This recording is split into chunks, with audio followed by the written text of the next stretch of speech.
আজকে আমাদের এই আয়োজনটি হবে উৎসব মুখর পরিবেশে ধান কাটার দৃশ্যপট।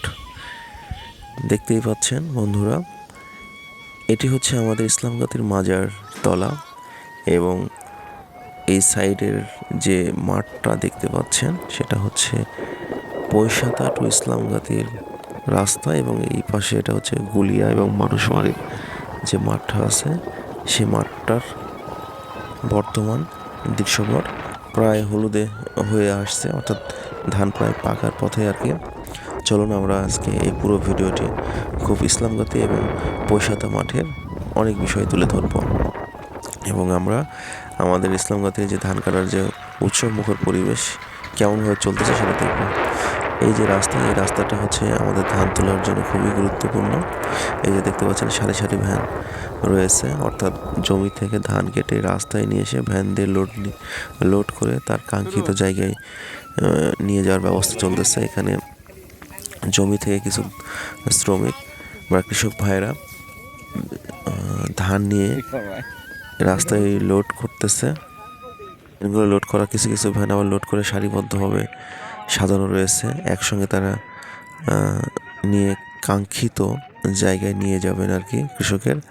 এই দেখতে পাচ্ছেন বেশ কয়েকটি ভ্যান এটি, আর রাস্তাটি মোটামুটি আগের চেয়ে এখন ভালো হয়েছে। এই যে দেখতে পাচ্ছেন মোটামুটি উঁচু নিচু কম আছে আর কি। এরপর দেখেন এই সাইডে এটা আসলে মানুষমারির সাইডেই হবে আর কি। এই দেখতে পাচ্ছেন যে ধানগুলো পড়ে গেছে, কিন্তু তারপরও ধান প্রায় পাকার পথে, মানে হয়তো বা বেশ দু একদিনের মধ্যে কাটা পড়তে পারে এই সাইডেরগুলো। ইতিমধ্যে কিন্তু এটা হচ্ছে আমাদের রমজান ভাইয়ের ধান তুলতেছে আর কি। এবং দিন মানে কাজ শেষে বা দুপুরবেলায় রেস্ট নিচ্ছেন কিছু শ্রমিক, দেখতে পাচ্ছেন। এরপরে আসি আমাদের ধান তোলার আরও কিছু দৃশ্যপট।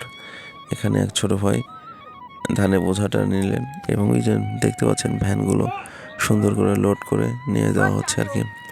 তো এইভাবে চলতেছে আমাদের উৎসব মুখর পরিবেশে ধান কাটা সিস্টেম। একটা মাসুদ ভাই দেখেন বোঝা নিষে রাখতেছে আর কি।